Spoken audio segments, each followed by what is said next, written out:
Hola, Dios les bendiga. Les saludamos nuevamente desde el Templo Cristo es el Camino. Ya estamos listos para dar inicio a nuestro servicio en línea. Esperamos que tú también ya estés listo. Te invitamos a que alabes y adores unos momentos con nosotros en el nombre de Jesús. La palabra de Dios dice que el nombre de Jesús es un nombre sobre todo nombre.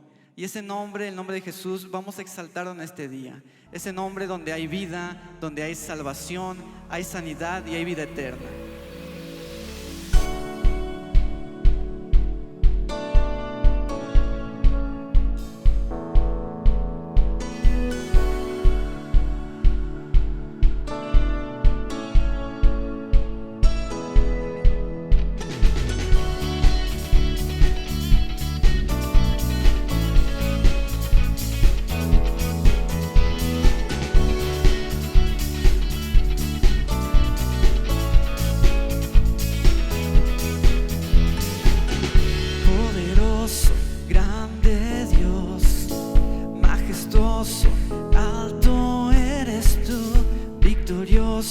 Fuerte Dios, eres tú.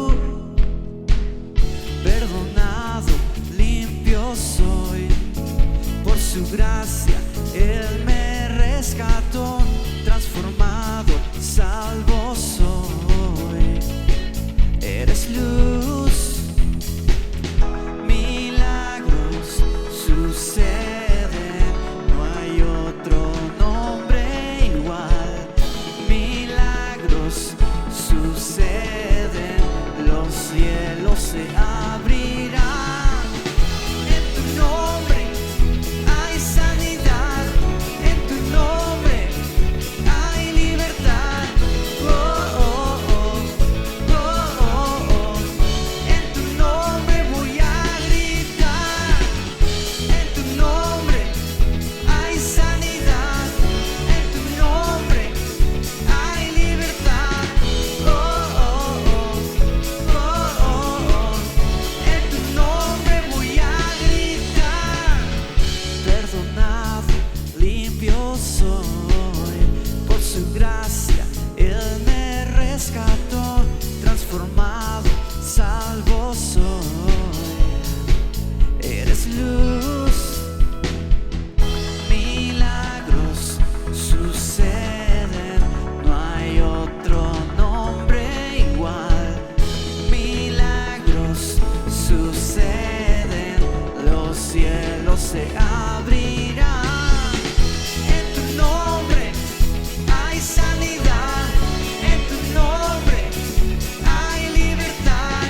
Oh, oh, oh, oh, oh, oh. En tu nombre voy a gritar. En tu nombre hay sanidad, en tu nombre hay libertad.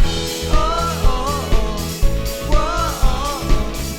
En tu nombre voy a gritar.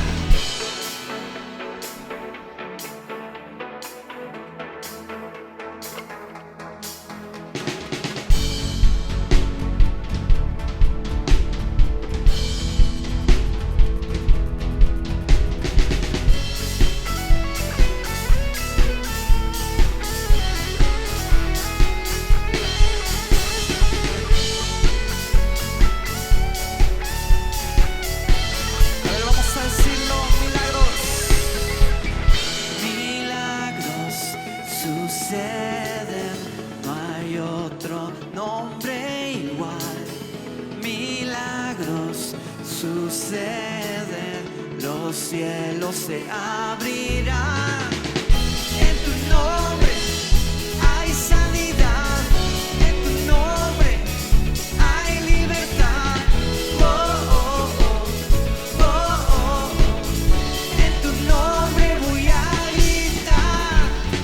En tu nombre hay sanidad, en tu nombre hay libertad. Oh, oh, oh, oh, oh, oh. En tu nombre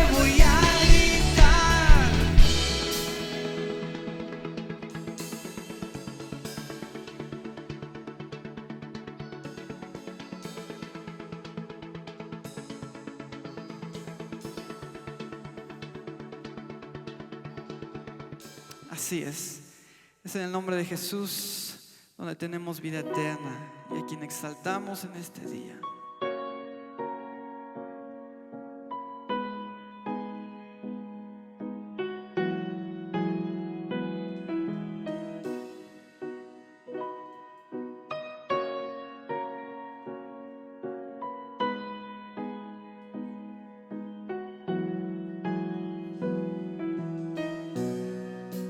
Dios de mi corazón, en ti encontré mi salvación. Tu gloria y majestad quiero siempre contemplar. Tú eres mi adoración y mi eterna canción. Todo mi interior es cautivado por tu amor.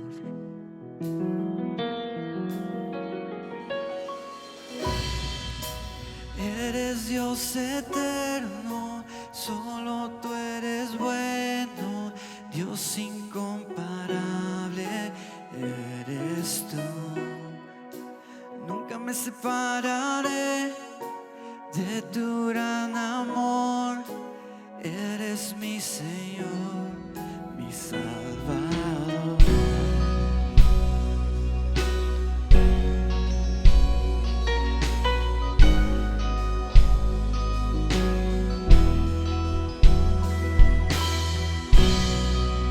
Dios de mi corazón, en ti encontré mi salvación. Tu gloria y majestad siempre contemplar. Tú eres mi adoración y mi eterna canción.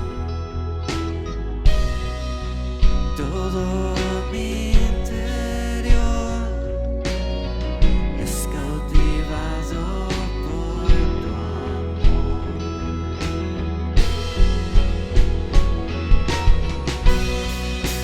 Eres Dios eterno, solo tú eres bueno, Dios incomparable eres tú.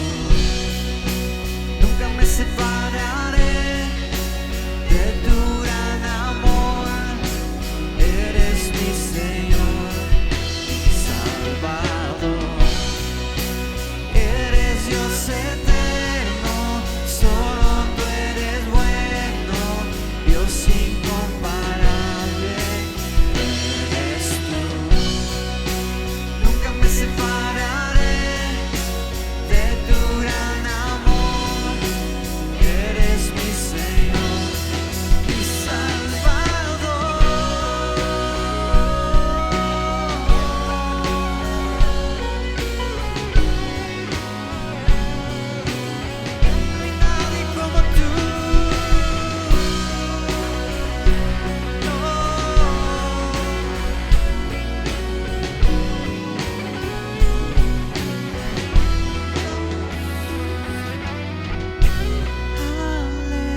Dios les bendiga.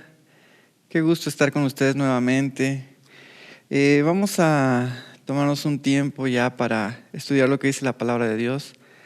Y la verdad espero que todo esto que te hemos estado compartiendo a través de estas transmisiones, espero que en verdad sea de provecho para tu vida, que estés entendiendo lo que el Señor quiere hablarte por medio de un servidor y de mi papá. Entonces, vamos a estudiar la palabra de Dios. El día de hoy no estudiaremos el libro de los Hechos, sino que quiero que vayas conmigo, si puedes, a la carta a los Efesios, capítulo 6, versículos del 1 al 3. Veamos lo que dice la palabra de Dios. Efesios 6, versículos del 1 al 3.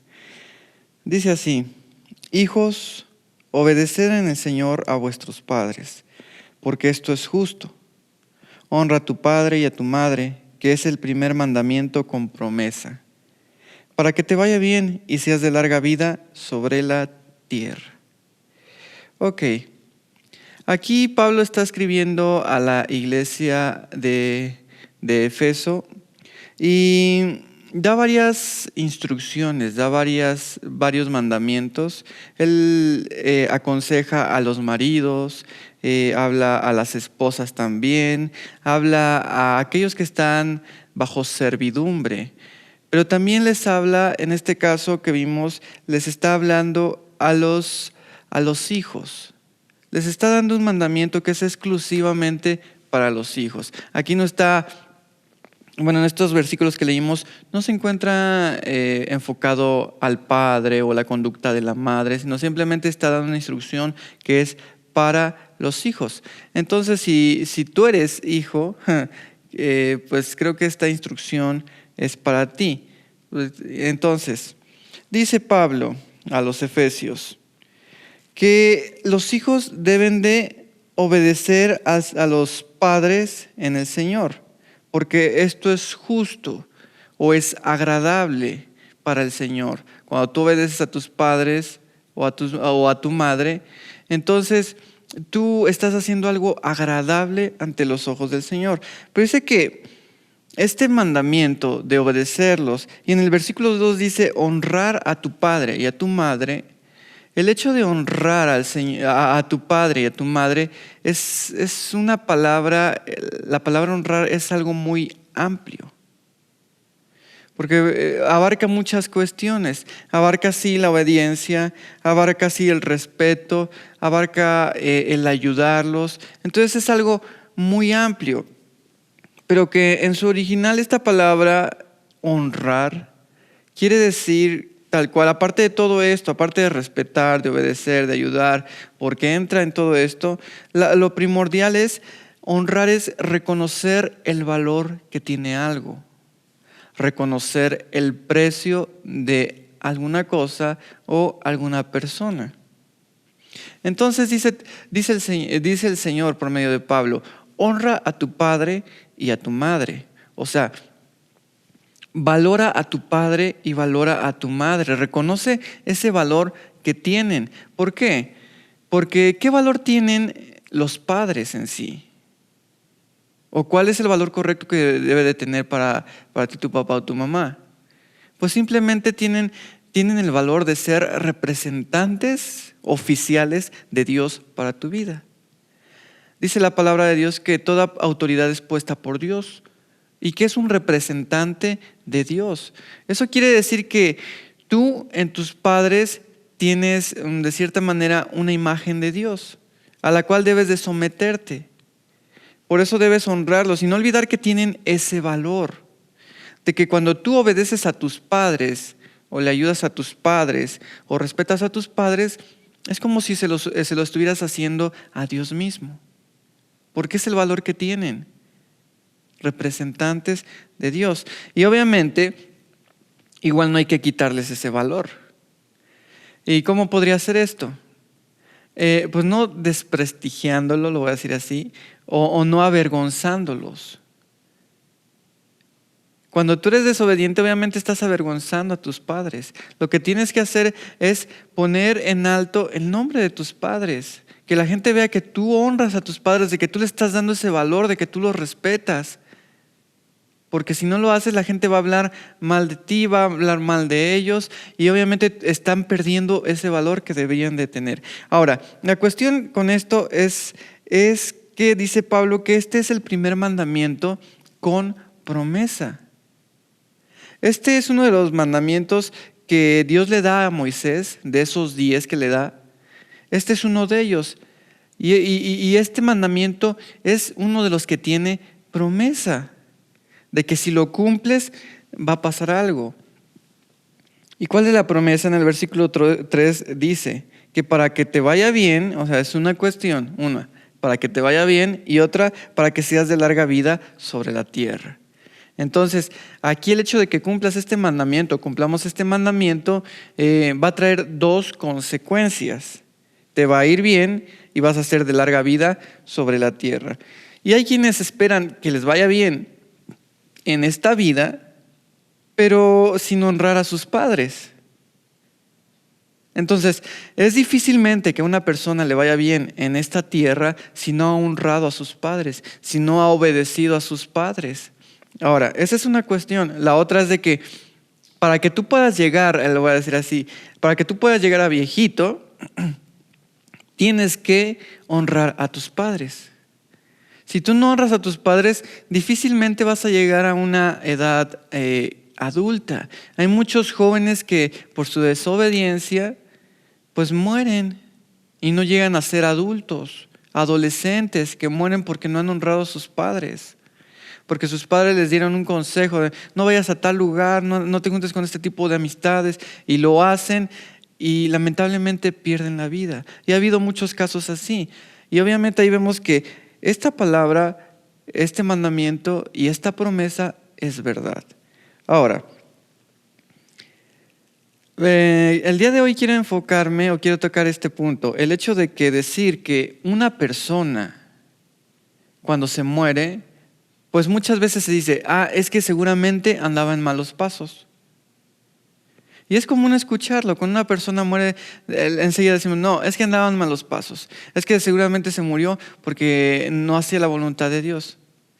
Ahora, un error que tenemos los seres humanos, y pues ahí entramos creyentes y no creyentes, es el error de generalizar las situaciones o las cosas. Porque ¿qué tan certero es esto de decir? Es que ese chico se murió porque andaba en malos pasos, por desobediente le pasó eso y lamentablemente falleció. O sea adolescente, sea joven, sea adulto, ¿qué tan correcto es decir eso? ¿Qué tan correcto es generalizar de que es que falleció porque andaba en malos pasos? ¿Qué tan correcto es pensar que la muerte es algo bueno o es algo malo? Porque muchas veces decimos eso, o sea, se murió por andar en malos pasos. Por ejemplo, en estos tiempos estamos viendo que mucha gente ha muerto. Gente buena, gente mala. Hemos sido testigos de que incluso pastores han perdido la vida a causa de toda esta pandemia que se está viviendo. ¿Cómo debemos de tomar esta cuestión de la muerte? Podemos decir, no, es que ese pastor le dio coronavirus y se murió porque andaba haciendo las cosas mal. ¿Es correcto eso? Vayamos para esto a Filipenses 1, del 21 al 26. Dice así, escribe Pablo también, porque para mí el vivir es Cristo y el morir es ganancia. Mas si el vivir en la carne resulta para mí en beneficio de la obra, no sé entonces qué escoger. Porque ambas cosas estoy puesto en estrecho, teniendo deseo de partir y estar con Cristo, lo cual es muchísimo mejor. Pero quedar en la carne es más necesario por causa de vosotros, y confiado en esto sé que quedaré, que aún permaneceré con todos vosotros, para que vuestro provecho y gozo de la fe, para que abunde vuestra gloria de mí en Cristo Jesús por mi presencia otra vez entre vosotros. Ok, mira, fíjate, Aquí Pablo está diciendo que no sabe qué escoger, como si alguien le hubiera ofrecido la opción de vivir o morir. Porque les digo, muchas veces vemos el hecho de morir como algo malo, algo relacionado al pecado. Pero Pablo aquí dice, no sé qué escoger. No sé si estar aquí en esta tierra o mejor estar con Cristo. Obviamente morir y estar con Cristo. Pablo no sabía, porque obviamente aquí estamos en un contexto de aquellos que han sido salvos. El hecho de que una persona muera, que es creyente, pues es algo mejor, porque dice que el vivir para el cristiano es Cristo, pero el morir es ganancia. O sea, quien ha fallecido estando en Cristo, pues ya está descansando, ya ha ganado. Entonces Pablo dice, no sé qué es mejor, porque vivir para el cristiano pues es bueno. Pero morir también para el cristiano es algo bueno. Y aquí no estoy hablando de que el cristiano debe de buscar la muerte, y quiero aclararlo. Porque aquí pareciera que alguien le dio a escoger a Pablo, vivir o morir. Pero Pablo dice, no sé qué escoger. Si muero voy a estar con el Señor, porque él era salvo, es salvo. Si muere él iba a estar con el Señor, pero si vivía, pues dice Pablo, pues tampoco me afecta tanto el estar aquí. Obviamente sí padecía Pablo, pero no le afectaba tanto, por eso decía, no sé qué escoger. Pero dice Pablo, yo sé que me quedaré por cuestiones de la obra, por cuestiones de la iglesia, porque era útil Pablo para el Señor. Entonces Pablo dice, quedaré. Tal vez yo preferiría irme y estar con el Señor, pero sé que quedaré por cuestiones de la obra. Entonces vemos que el hecho de que una persona muera, o de que cuando hablamos de la muerte, pues no es algo malo para el creyente. No veamos estas cuestiones así como de que es que ese hermano falleció de coronavirus, murió y hacía las cosas bien. ¿Por qué? Porque Dios se lo llevó, porque Dios lo castigó. Porque sí hay muchas personas que han muerto y que han sido personas pues que se esfuerzan por hacer las cosas bien, que buscan al Señor de todo su corazón y han partido. Y muchas veces dudamos de que ¿y en verdad habrá sido salvo? ¿Por qué el Señor se lo llevó? ¿Acaso andaban malos pasos? No podemos generalizar lo que habíamos visto del mandamiento con todas las personas que fallecen. No podemos generalizarlo, porque como vimos con Pablo, el morir para el creyente no es algo malo. Y para esto quiero que vayamos a ver un ejemplo de una persona,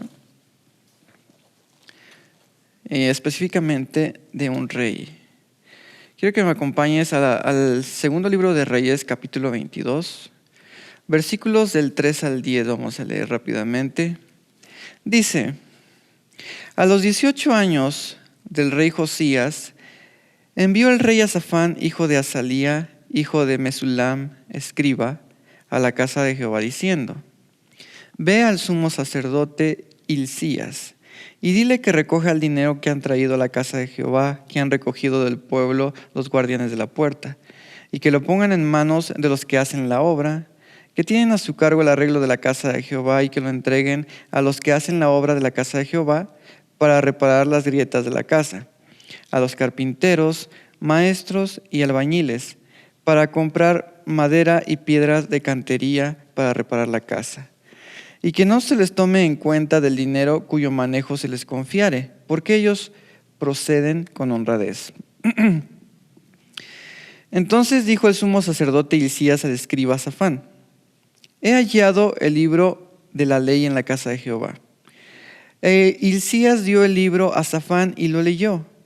Viniendo luego el escriba Safán al rey, dio cuenta al rey y dijo, tus siervos han recogido el dinero que se halló en el templo y lo han entregado en poder de los que hacen la obra, que tienen a su cargo el arreglo de la casa de Jehová. Asimismo el escriba Safán declaró al rey diciendo, el sacerdote Hilcías me ha dado un libro. Y lo leyó Safán delante del rey. Y cuando el rey hubo oído las palabras del libro de la ley, rasgó sus vestidos. Ok, Aquí vamos a situarnos un poquito históricamente. Aquí estamos hablando de los reyes de Israel. Ya para este tiempo Israel ya estaba dividida en dos partes. La nación hebrea ya estaba dividida en dos partes, en el reino del norte y en el reino del sur. En el reino del norte se quedaron 10 tribus y pues el resto que predominó Judá en la parte del sur. Obviamente cada parte, el reino del norte y el reino del sur, tuvieron sus reyes. Entonces para este tiempo ya habían pasado muchos reyes tanto en Israel como en Judá, en el reino del sur. Para este tiempo igual Israel ya había sido llevado cautivo, el juicio de Dios contra la parte del norte ya se había manifestado, ya había ocurrido y los asirios se habían llevado cautivos pues al reino del norte y ya había caído el reino del norte. Y en este tiempo vemos en el versículo 3 que está hablando del rey Josías, obviamente el rey de Judá llamado Josías. Josías comenzó a reinar a la edad de tan solo 8 años, por increíblemente que parezca, a los 8 años él comenzó a reinar. Y dice que cuando él cumple 18, envía a un escriba, a su escriba que se llamaba Safán, a que fuera al sumo sacerdote Hilcías y que le dijera que todo el dinero que se recaudara para la reparación del templo, pues se los dieran a los que están trabajando y que no se les pidiera cuenta porque ellos son personas honradas. Entonces el escriba va, le da este mensaje al sumo sacerdote, llevan a cabo todo esto, pero el sumo sacerdote le dice a Safán: he encontrado el libro de la ley. O sea, ahí acomodando, limpiando todo el templo, encontré el libro de la ley. O sea, fíjate, el libro de la ley, los mandamientos de Dios estaban por ahí guardados, estaban por ahí arrumbados. Entonces los halló el sumo sacerdote y se los dio a este escriba, Safán, que había mandado el rey. Entonces lo lee y dice, pues ya me voy. Y él regresa ante el rey Josías y le dice a Josías: mira, el sumo sacerdote Hilcías me ha dado esto, el libro de la ley. Y dice que lo lee ante la presencia del rey, y cuando el rey escucha lo que estaba ahí escrito, dice que rasga sus vestidos de tristeza, de enojo, porque escuchó las palabras que estaban ahí escritas. Porque sabía que tanto el pueblo de Judá como los reyes anteriores no habían procedido como el Señor quería. Y se dio cuenta al escuchar la palabra del Señor, al escuchar los mandamientos, este libro de la ley, él se da cuenta de que no estaban procediendo bien y que obviamente todas las maldiciones que se mencionan en ese libro, de que si no se cumplen los mandamientos de Dios, obviamente se ve que todas esas maldiciones iban a venir sobre el pueblo de Judá. Entonces, ¿qué hace? Josías, el rey, envía al escriba Safán, al sumo sacerdote y a otras personas más a que preguntaran a Jehová qué iba a pasar con el pueblo y qué iba a pasar con él. Porque se dio cuenta de que no estaban obrando bien y de que había maldiciones y de que el Señor es santo y que obviamente el Señor iba a proceder de alguna manera. Entonces él envía a consultar a Jehová qué va a pasar.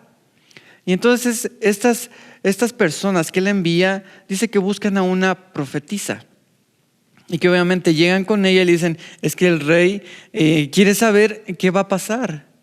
¿Qué va a pasar con el reino de Judá? ¿Qué va a pasar con el mismo rey? Ahora, veamos qué es lo que le dice esta profetisa a estos mensajeros. En el versículo 16 vamos a seguir leyendo.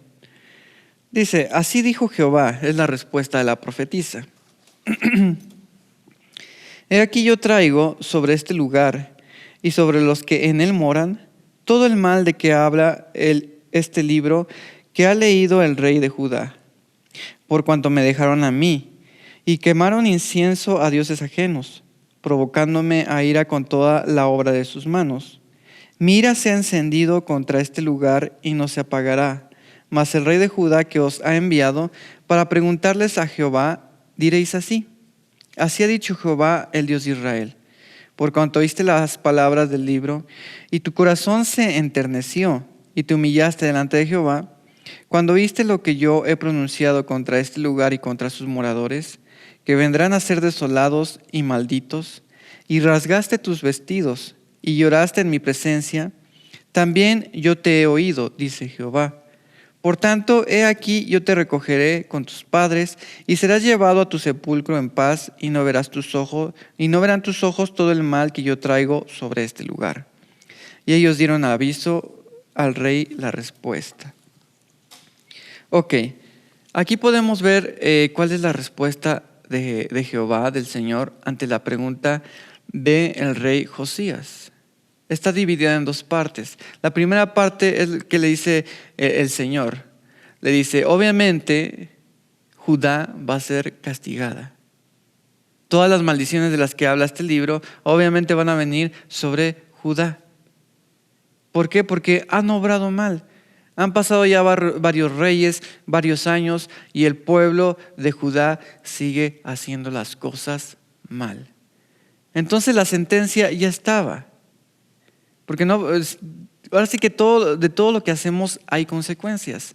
Y esto que hizo el pueblo de Judá, la nación de Judá, obviamente no se iba a quedar así. Ellos hicieron sacrificios a dioses ajenos, hicieron muchas imágenes, ya se habían olvidado de Jehová. Entonces obviamente todo esto iba a traer consecuencias. Y es lo que dice Jehová, la primera parte, le dice Jehová a Josías. Lamentablemente esa palabra ya está pronunciada desde antes, él ya había hablado en contra de Judá, entonces se tenía que cumplir esa palabra. Pero le dice también el Señor, a ver Josías, por cuanto tú te humillaste, tu corazón se enterneció, te lamentaste y te diste cuenta de que estaban obrando mal, dice, tú vas a morir. Tus ojos no van a ver el juicio en contra de Judá. De cierta manera, tú no lo vas a sufrir. ¿Por qué? Porque te humillaste, porque me creíste y te arrepentiste. Por eso a ti no te va a pasar nada. Obviamente vas a morir, pero no vas a entrar dentro de este juicio hacia Judá. Tus ojos no lo van a ver. No vas a sufrir este juicio. Entonces, ¿qué pasó? Fíjate, es bien interesante cómo cuando una persona que realmente es de Dios, como Josías, fue uno de los pocos reyes que hizo las cosas bien, fue uno de los pocos reyes que fue un hombre de Dios. Entonces, todo aquel que es un hombre de Dios, cuando escucha la palabra, cuando escucha lo que Dios quiere, obviamente lo cree. Obviamente se humilla ante la palabra del Señor. Y quienes no son hombres de Dios o quienes no son de Dios, obviamente al escuchar esta palabra, pues ok, una palabra más, una palabra menos. Pero quienes son de Dios, obviamente la creen y se humillan. Ahora, este es el mensaje que le da Dios entonces a Josías. Y Josías lo cree. Obviamente Josías tuvo que hacer varias reformas ahí en Judá. Él hizo grandes hechos ahí en Judá. Quitó los altares de los dioses ajenos. Hizo la Pascua más grande que nunca hubiera habido en Judá o en Israel. Él hizo la Pascua más grande. También mató a todos los sacerdotes que estaban a cargo de los cultos de los dioses ajenos. Entonces él hizo toda una reforma ahí en Judá, porque obviamente se dio cuenta que lo que él había oído en los mandamientos de Jehová era verdad. Y se había dado cuenta de que Jehová es un Dios vivo, es santo también. Entonces él hace todas estas reformas y obviamente se tenía que cumplir la palabra del Señor. Vayamos ahora al capítulo 23, versículos 29 y 30, y con esto cerramos. Vamos a leer, dice: en aquellos días Faraón Necao, rey de Egipto, subió contra el rey de Asiria al río Éufrates, y salió contra él el rey Josías, pero aquel, así que le vio, lo mató en Megido. Y sus siervos lo pusieron en un carro y lo trajeron muerto de Megido a Jerusalén, y lo sepultaron en su sepulcro. Entonces el pueblo de la tierra tomó a Joacás, hijo de Josías, y lo ungieron y lo pusieron por rey en lugar de su padre, Josías. Ok, aquí esto último que leímos nos está hablando de la muerte de Josías. Obviamente se tenía que cumplir la palabra antes de que el juicio en contra de Judá por medio de los babilonios se llevara a cabo. Y dice que aquí pasó que cuando el faraón, rey de Egipto, sube para pelear contra el rey de Asiria, pues ahí se le ocurre a Josías hacerle frente. Y obviamente cuando le hace frente al faraón, pues el faraón lo mata. Tristemente lo mata y vaya forma de morir. Pero al final de cuentas, aún en medio de todo esto, aún en medio de la muerte de Josías, podemos ver la misericordia de Jehová. Aún en la muerte podemos hallar misericordia. Porque este fue un acto de misericordia de parte de Jehová para con Josías. Entonces por eso les digo, no se puede generalizar y decir siempre, es que esta persona murió porque andaba haciendo las cosas mal. No se puede generalizar, aunque sí está ese mandamiento de que serás de larga vida si honras a tus padres, bueno, a tu padre y a tu madre. No se puede generalizar. Nosotros, si no hubiésemos conocido el contexto de Josías y hubiéramos leído nada más esta parte final, hubiéramos dicho, no, es que seguramente fue un rey que hizo las cosas mal. Por eso le ganó el otro y lo mató. Pero no es así. Aún en la muerte, para los que son de Cristo, hay misericordia. Aún en la muerte. Porque Dios permitió que Él muriera para que no viera y sufriera todo el juicio que iba a venir en contra de Judá. Y yo creo que también eso ha pasado hoy en día. Muchos que se han esforzado, que han servido al Señor, que le han buscado, que le han conocido, pastores que han fallecido, pues tal vez el Señor lo ha permitido por misericordia, para que no sigan sufriendo en esta tierra, porque obviamente para el cristiano cuando uno se va es un descanso. Entonces concluyo con esto y es lo que quiero que te lleves.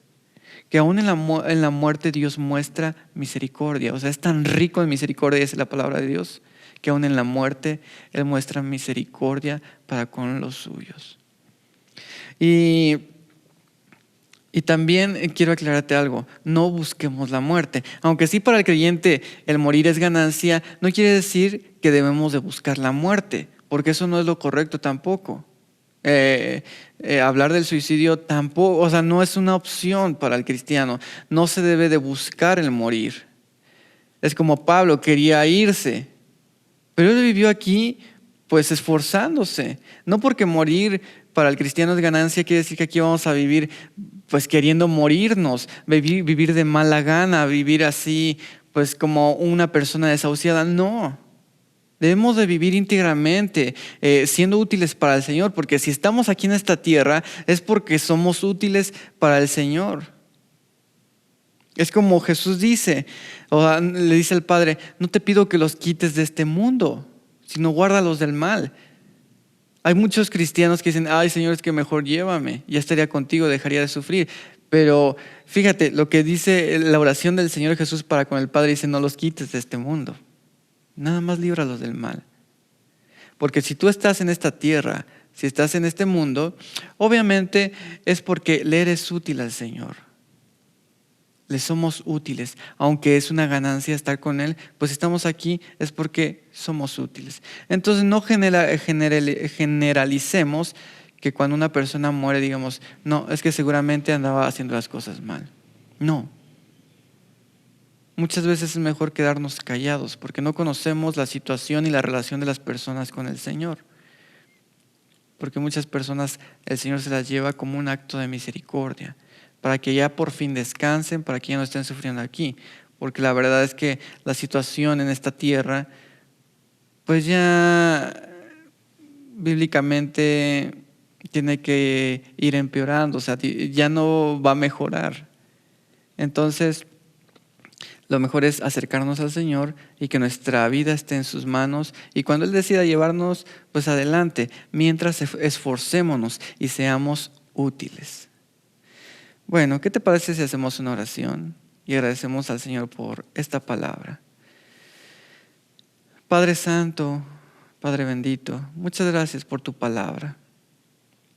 porque tú, yo sé que el día de hoy nos has hablado y que sí, sabemos que quieres que guardemos tus mandamientos, que te honremos y que honremos también a nuestros padres.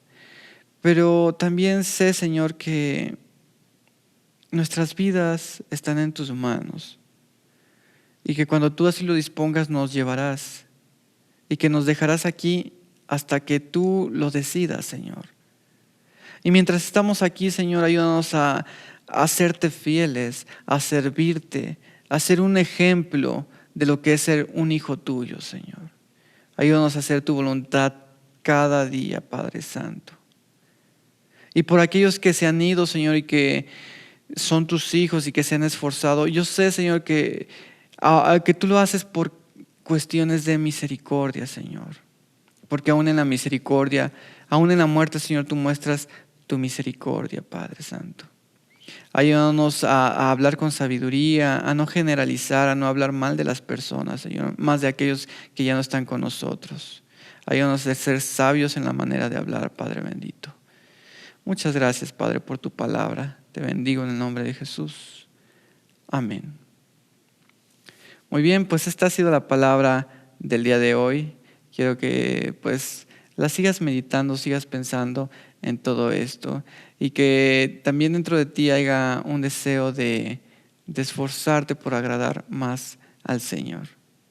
Bueno, pues nos estamos viendo, estamos en contacto a través de este medio y que el Señor les bendiga a todos.